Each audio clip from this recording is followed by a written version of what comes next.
Welcome back to Framing Minds for another deep dive. Last time we went pretty dark with Machiavelli's The Prince. Yeah, all that scheming and power grabbing. But today you're going to switch gears and explore a book that's all about the ideal society. Jean-Jacques Rousseau's The Social Contract. I'm Arthur Ivers, by the way. I'm Ava Ingram, and you know what's amazing about the social contract? It's over 250 years old. But the questions it raises are still so relevant today. Like, what's the right balance between individual freedom and the needs of society? What makes a government legitimate?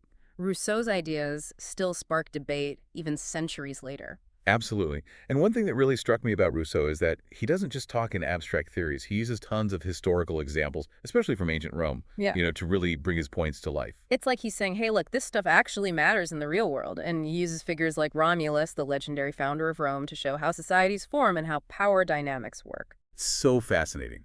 Okay, so before we get into the details of the social contract itself, let's back up a bit. Who was this Jean-Jacques Rousseau guy? What was going on in the world when he was writing? Well, Rousseau was kind of a rebel for his time. He was born in Geneva, a citizen with full political rights, but he was mostly self-taught, and he really challenged the norms of the day. He became friends with other big thinkers of the Enlightenment, like Denis Diderot, and he made a name for himself by critiquing all the inequalities and injustices he saw in society. So we're talking about the 1700s, the Enlightenment, a time when people were really starting to question traditional authority. Yeah. It makes sense that someone like Rousseau would come along and shake things up. Exactly. And his earlier works, like the Discourse on Inequality, really lay the groundwork for the social contract. In that one, he argues that modern society has actually made humans worse, like more selfish and unequal. Wow, so it sounds like he starts out with a pretty pessimistic view of humanity. Yeah, kind of. But here's the thing. In the social contract, he's not just complaining. He's actually trying to find a way forward, a way to build a better society based on agreements we make with each other. So that's where the idea of the social contract comes in. I think a lot of people have heard that term, but they might not really understand what it means. Can you break it down for us? Sure. In the simplest terms, the social contract is like an imaginary agreement we all make to live together in a society. We give up some of our individual freedoms in exchange for the protection and benefits that come with being part of a community. So it's like a trade-off. I give up some of my absolute freedom to do whatever I want. But in return, I get things like security cooperation and the chance to actually live a good life within a framework of laws and shared values. Right. It's all about finding that balance between what you want to do and what's good for everyone. And that's where Rousseau's ideas differ from earlier thinkers like Thomas Hobbes, who had a much more negative view of human nature. Yeah, Hobbes is all about that survival of the fittest idea. Exactly. He thought that without a strong ruler to keep people in check, life would just be chaos. Nasty, brutish, and short, as he put it. Right. But Rousseau believed that humans are capable of cooperation and compassion. He thought we could create a society that benefits everyone, not just the most powerful. Okay, so how did he think we could actually achieve that? Well, that's where the concept of sovereignty becomes super important for Rousseau. He argues that the ultimate power in a society should rest with the people themselves, not with the king or a ruling class. So he's talking about popular sovereignty, the idea that the people are the ultimate source of political authority. I mean, that was a pretty radical idea back in the 1700s. Totally. And it's an idea that still influences democratic ideals today. But here's where it gets even more interesting. Rousseau also says that sovereignty isn't just about having power. It's about using that power for the common good.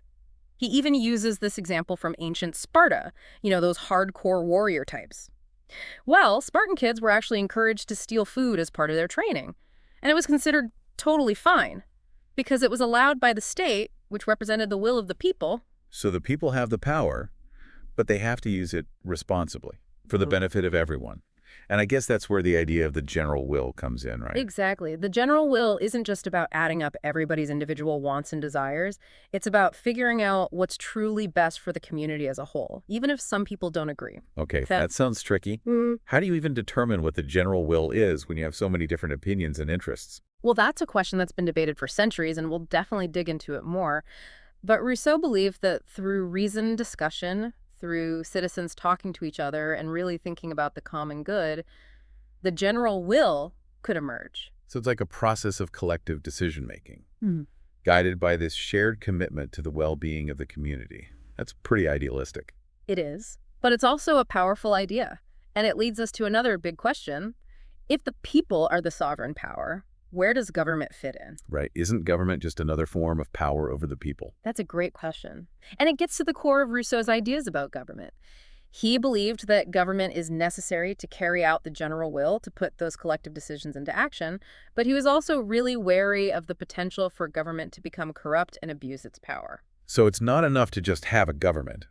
It has to be structured in a way that prevents tyranny and make sure that the leaders are accountable to the people. Exactly.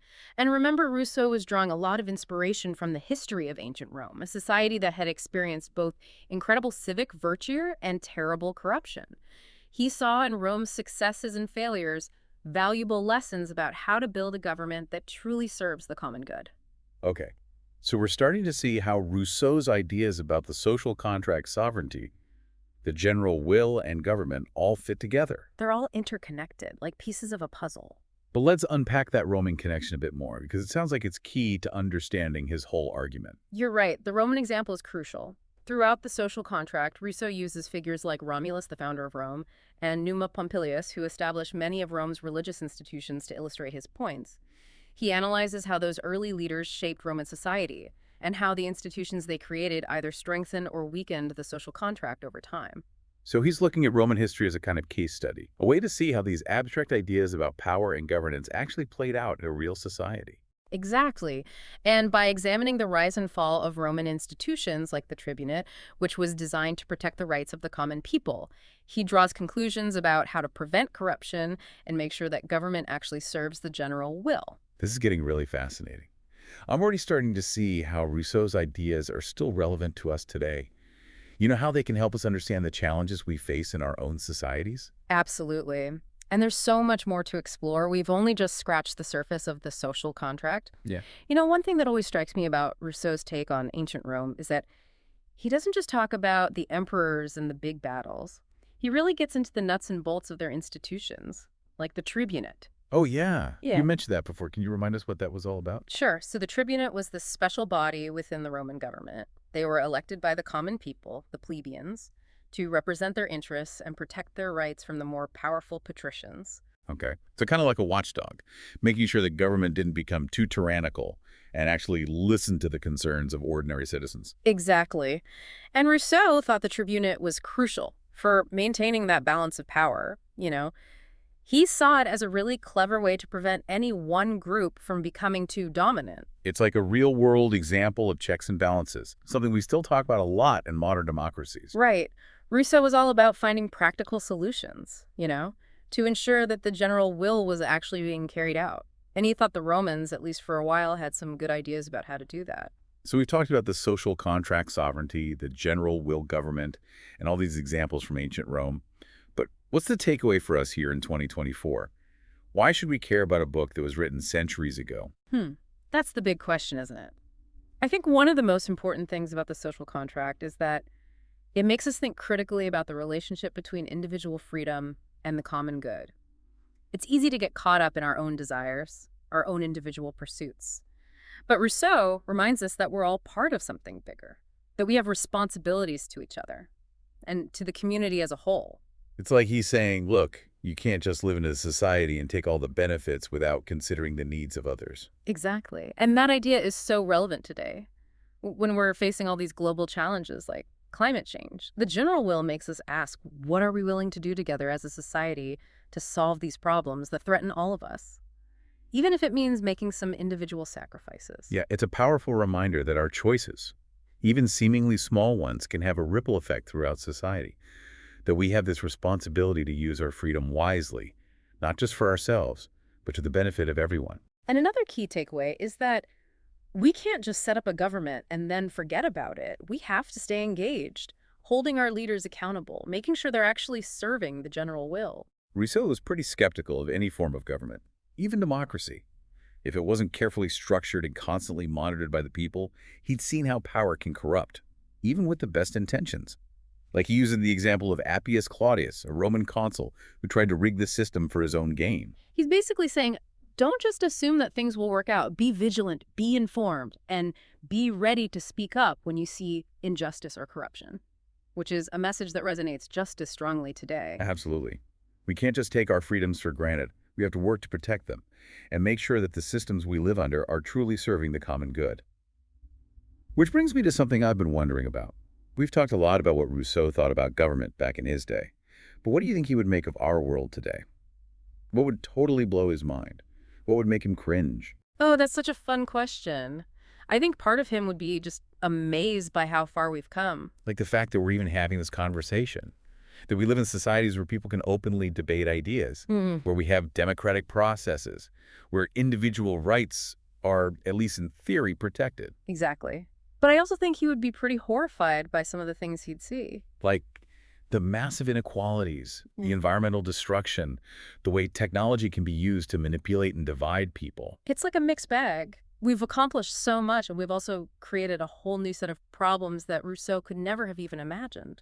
So let's put on our thinking caps here and imagine we could actually chat with Rousseau. Mm. What would he say about the triumphs and the challenges of our modern world? Oh, I love that idea. I think that's a perfect way to wrap up our deep dive. Let's step into Rousseau's mind and see how he might view the 21st century. Sounds like a plan. Listeners, stick with us for part 3, where we'll channel Jean-Jacques Rousseau and explore what he might think about our world today.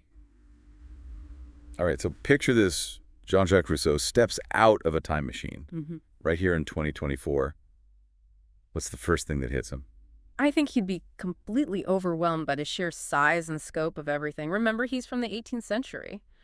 Travel was slow, communication was limited, countries were much smaller. I think he'd be blown away by our massive cities, our global interconnectedness, the fact that there are billions of people on the planet. Yeah, it's hard to wrap our heads around even for us. But let's get specific. We were talking about how Rousseau might react to the good and bad of modern society. What aspects of our world do you think he would actually admire? I think he would be genuinely impressed by the progress we've made in terms of individual rights and freedoms. Well, remember, one of his main arguments in the social contract is that legitimate government has to be based on the consent of the governed. And I think he'd see that in many parts of the world today. People have a say in their government, they can express their opinions freely, and they have basic rights that are protected by law. That would be a huge plus in his book. So, points for democracy and individual liberty. But wouldn't he also be concerned about the potential downsides of those freedoms? Like, how do we balance those individual rights with the need to work together, especially when we're facing global problems like climate change? Oh, absolutely. Hmm. That's where I think he might start to get a little uncomfortable. Rousseau was really suspicious of anything that could weaken the general will, Hmm. that sense of shared purpose and commitment to the common good.